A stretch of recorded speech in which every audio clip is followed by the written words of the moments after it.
அன்பு சொந்தங்கள் அனைவருக்கும் அம்மாவின் இனிய காலை வணக்கம். Welcome to mummy life style channel.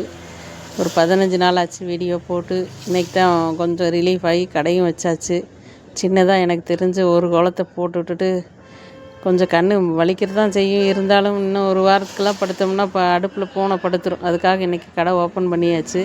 என்னை பார்க்குறக்கு வந்த ஒரு ஆள் கமுந்தடிச்சு படுத்துருக்குது பாருங்க. அம்மாச்சி பார்க்குறக்கு வந்தது. இப்படி தான் ஒரு நோயாளியை பார்க்க வந்தால் படுத்துங்கண்ணா. எப்படி இன்றைக்கி வித்தியாசமாக ஒரு கிட்ஸுக்கு ஏற்ற மாதிரி ஒரு அருமையான ரெசிபி செய்ய போகிறேன். அதுக்காக நான் ஒரு 1/2 கிலோ ஆசீர்வாத ஆட்டா எடுத்திருக்கேன். கருவேப்பிலை மல்லித்தலை ஒரு கைப்பிடி எடுத்திருக்கேன். பீட்ரூட் ஒரு கிழங்கு எடுத்திருக்கேன். 2 கேரட் சின்னதாக 2 கேரட் எடுத்திருக்கேன்ப்பா. இதை வச்சு தான் இன்றைக்கி அந்த அம்மனிக்கு நான் ஒரு டிஷ் செஞ்சு கொடுக்க போகிறேன். நம்ம பேஷண்ட்டை பார்க்க வந்தவங்க நமக்கு வேலை செஞ்சு கொடுப்பாங்கன்னு பார்த்தா நமக்கு வேலை செய்கிறதுக்கு தான் வந்திருக்குறாங்க, வேலை வாங்கிறதுக்கு வந்திருக்குறாங்க. அவங்கெல்லாம் என்ன பண்ணுறது, நம்ம இருக்க வரையில் அவங்களுக்கு ஏதோ ஒன்று செஞ்சு கொடுத்தானே ஆகணும். அதனால் இந்த கேரட்டு எல்லாம் சுத்தமாக கழுவிட்டு தோல் சீவணும்ப்பா. தோல் சீவிட்டு அந்த ஒரு பீட்ரூட்டே உங்களுக்கு போதும். 1/2 கிலோ மாவு தான். இதை கொஞ்சம் கொஞ்சமாக தான் நம்ம பிணைய போகிறோம். அதனால் நல்லா தோல் சீவிட்டு சுத்தமாக கழுவிட்டு தோல் சீவிட்டு அதை நம்ம அது ஒரு பேஸ்ட் மாதிரி அரைக்க போகிறோம். இந்த மாவை நம்ம 3ஆக பங்கிக்கலாம். 1/2 கிலோ மாவு எடுத்திருக்கேன். 3ஆக பங்கிக்கலாம். 170 கிராம் 170 கிராம் வரும்னு வைங்களேன். 3ஆக ஷேர் பண்ணி கரெக்டாக எடுத்து வச்சுக்கோங்க. அதில் ஒரு பீட்ரூட்டை நல்லா தோல் சீவி 2 கேரட்டை தோல் சீவி எடுத்துக்கணும். அது இல்லாமல் கொத்தமல்லி தழை, கருவேப்பிலை தழை. இன்னொரு இதுக்கு நான் எல்லாத்தையுமே சுத்தம் பண்ணி எல்லாம் கழுவி எடுத்து வந்துட்டு நம்ம தோல் சீவி அதை பேஸ்ட் மாதிரி அரைச்சிக்கலாம். வேறு ஒரு குண்டாவில் பீட்ரூட் பேஸ்ட், ஒரு குண்டாவில் கேரட் பேஸ்ட், ஒரு குண்டாவில் கருவேப்பிலை மல்லித்தலை. குழந்தைங்க பீட்ரூட் கேரட் சாப்பிட்லையா, கவலையை விடுங்க. இந்த மாதிரி ஒரு டிஷ் செஞ்சு கொடுத்தீங்கன்னா அருமையாக சாப்பிடுவாங்க. அந்த 3ஆக எடுத்த மாவில் கொஞ்சமாக லைட்டாக உப்பு போட்டுக்குவேன். கொஞ்சம் கொஞ்சமாக உப்பு போட்டுக்கோங்க. அந்த மாவுக்கு தகுந்த மாதிரி உப்பு போட்டுக்கோங்க. கொஞ்சமாக ரவை போட்டுக்கலாம். வெள்ளை ரவை ஒவ்வொரு ஸ்பூன் போட்டுக்கணும்.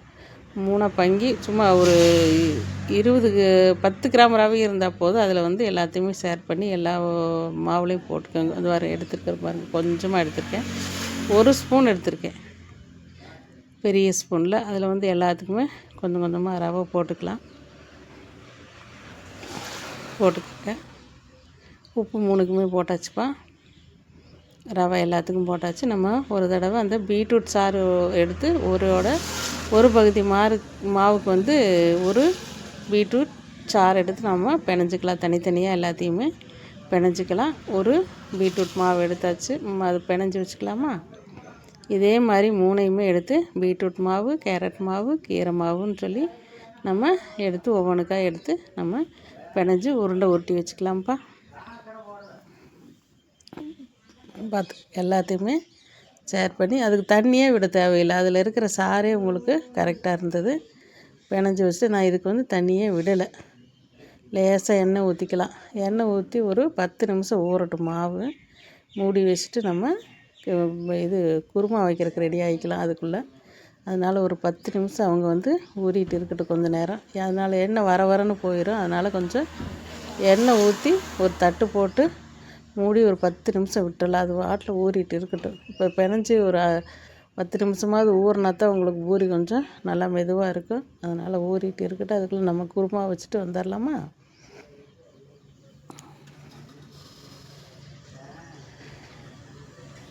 குருமா இதுக்கு நான் உருளைக்கிழங்கும் பச்சை பட்டாணியும் போட்டு குருமா வச்சுட்டேன்ப்பா.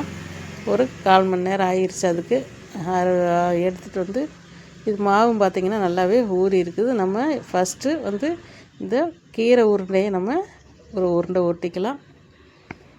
ஒவ்வொரு உருண்டையும் உருட்டினதுக்கப்புறம் கையை கழுவிட்டு தான் நம்ம இன்னொரு உருண்டை பிடிக்கணும். ஏன்னா இந்த பச்சை கலர் பீட்ரூட்டில் ஒட்டும், பீட்ரூட் கலர் கேரட்டில் ஒட்டும். நம்ம ஒவ்வொரு தடவையும் கையை கழுவிட்டு நீங்கள் ஒவ்வொரு உருண்டையும் பிடிச்சிக்கோங்க. கேரட்லாம் ஒன்றும் பண்ணாது. இந்த பீட்ரூட் மட்டும் அடுத்த கைக்கு நம்ம கண்டிப்பாக ஒட்டும். அதனால் சுத்தமாக நம்ம கையை கழுவிட்டு தான் நம்ம ஒவ்வொரு உருண்டையும் பிடிக்கணும். ஏன்னா எல்லாமே மிக்சிங் ஆகிரும். கையை கழுவிட்டு வந்துட்டா கீரையும் கூட ஒட்டாது, பீட்ரூட் கண்டிப்பாக ஒட்டும். அதனால் கையை கழுவிட்டு கேரட் உருண்டை ஒன்று பிடிச்சிக்கலாம்.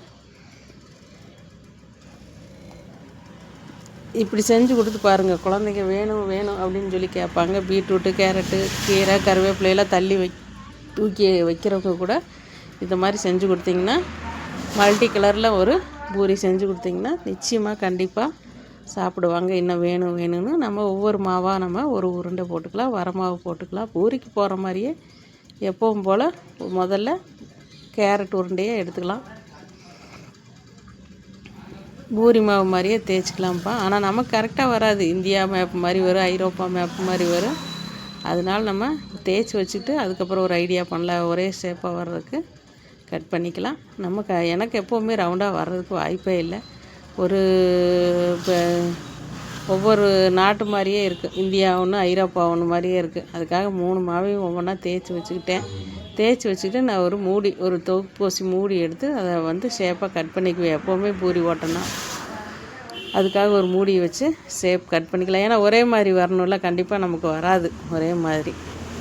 அதுக்காக வீட்டில் பூரி போட்டாலும் இந்த மாதிரி தான் கட் பண்ணிக்குவேன். அவசரத்துக்கெல்லாம் போட மாட்டேன். ஏதாவது உரம்புறம் வந்தால் பார்த்தா நீட்டாக இருக்கணுங்கிறப்ப மட்டும்தான் இந்த மாதிரி ஷேப் கட் பண்ணுவேன். சும்மா ஓடையில அப்படியே எந்த மேப்பாக இருந்தால் நான் வாயில் தான் போகுதுன்னு போட்டுருவேன்.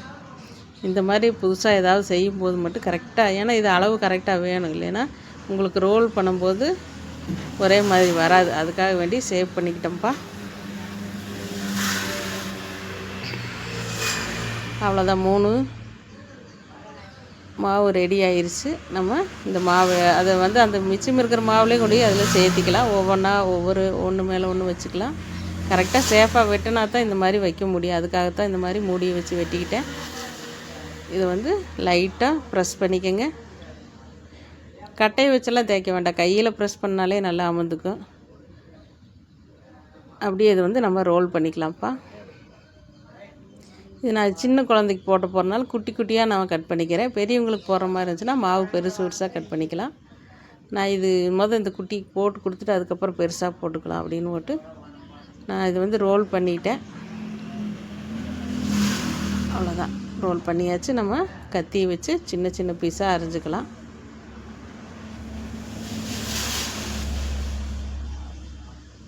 இது வந்து குட்டி பூரிக்குப்பா. பெருசாக போடுறது மாதிரி இருந்துச்சுன்னா நீங்கள் மாவை வந்து பெருசாக கட் பண்ணிக்கோங்க. இது குட்டி பூரி. இந்த குட்டி பிள்ளைக்கு மட்டும் ஃபஸ்ட்டு போட்டு கொடுத்துடலாம் அப்படிங்கிறக்காக வேண்டி குட்டியாக தேய்ச்சிட்டு ஒரு 4-5 பீஸ் தான் வந்தது. வர மாவு வச்சுக்கலாம். ஒரு பீஸ் மட்டும் எடுத்து லைட்டாக ப்ரெஸ் பண்ணி அதை மெதுவாக பண்ணணும்.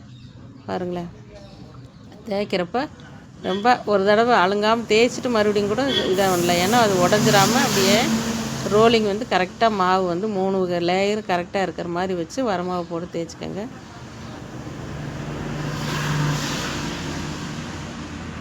அவ்வளோதான்ப்பா. நீங்கள் இப்போ பார்த்தா வெள்ளையாக இருக்கிற மாதிரி இருக்கும். கொஞ்சம் நேரம் ஆனால் எல்லா கலரிங்கும் தெரிகிற மாதிரி இருக்கும். எல்லா கலருமே ஒரு 3 கலருமே மிக்ஸ் ஆகி ஒரு ரோலிங் ஆட்டம் இருக்குது. பார்த்தீங்களா, பூரி ஓடையில் உங்களுக்கு சூப்பராக இருக்குது. குழந்தைகளும் விரும்பி சாப்பிடுவாங்க. பீட்ரூட்டு, கேரட்டு, கருவேப்பிலை, கொத்தமல்லி தழை கலந்ததெல்லாம் அவங்களுக்கு தெரியாது. ஐயா கலர் பூரி அப்படின்னு சொல்லி செஞ்சு சாப்பிடுவாங்க. ஒரு 6-7 பூரியும் தேய்ச்சாச்சு. எப்படி கடைசியில் இப்படி தான் இருந்தது. பெரியவங்களுக்குமே இந்த மாதிரி கொஞ்சம் பெருசாக போட்டு கொடுத்துர்லாம். எண்ணெய் காஞ்சிருச்சுப்பா. நம்ம ஒவ்வொன்றா போட்டு முதல்ல அந்த சின்ன பூரி போட்டு எடுத்துக்கலாம். நல்லாவே புஷ்ஷுன்னு வந்தது. நான் கூட அப்படி தான் நினச்சேன். வராதோ, எத்தனை கேரட் பீன்ஸ் போடுறோம், எண்ணெய் தன்மை இருக்கிறனால புஷ்ஷுன்னு வராதோ என்னமோ நினச்சேன். பரவாயில்ல, போட்டோன்னே நம்ம ரவை கலந்துருக்கோம்ல கொஞ்சமாக, அதனால் புஷ்ஷுன்னே நல்லாவே வந்தது. அவ்வளோதான், puri multi colour puri ready ஆயிடுச்சு. இந்த மாதிரி ஒரு குழந்தைகளுக்கு செஞ்சு கொடுங்க, விரும்பி சாப்பிடுவாங்க குழந்தைகளுமே. சூப்பராக இருந்தது. டேஸ்ட் வைஸுமே வந்து உங்களுக்கு சூப்பராக இருந்தது. பட்டாணிக்கும் உருளைக்கிழங்கு குருமாவுக்கும் ஜம்முன்னு இருந்தது. அவ்வளோதான்ப்பா, பூரி பாருங்கள் எப்படி இருக்குன்னு. ஒவ்வொன்றா போட்டு எடுத்து ரெடி ஆயிடுச்சு. பார்த்துக்கோங்க, சூப்பராக இருந்தது. குருமாவுக்கு அந்த பூரிக்கு இன்னும் கொஞ்சம் சாப்பிட்லாம் போல் இருக்குது. ஆவி பறக்குது. அம்மாவோட வீடியோ பிடிச்சிருந்தா லைக் பண்ணுங்கள், சப்ஸ்கிரைப் பண்ணிவிட்டு ப்ளீஸ் ஒரு கமெண்ட் பண்ணுங்கள். பெரியவங்களுக்கு கொஞ்சம் பெருசாக போட்டாச்சுப்பா. வீடியோ பிடிச்சிருந்தா லைக் பண்ணுங்கள். அம்மாவோட கண்ணுக்காக கடவுள்கிட்ட வேண்டுறவங்களுக்கு ரொம்ப நன்றி. பாய்.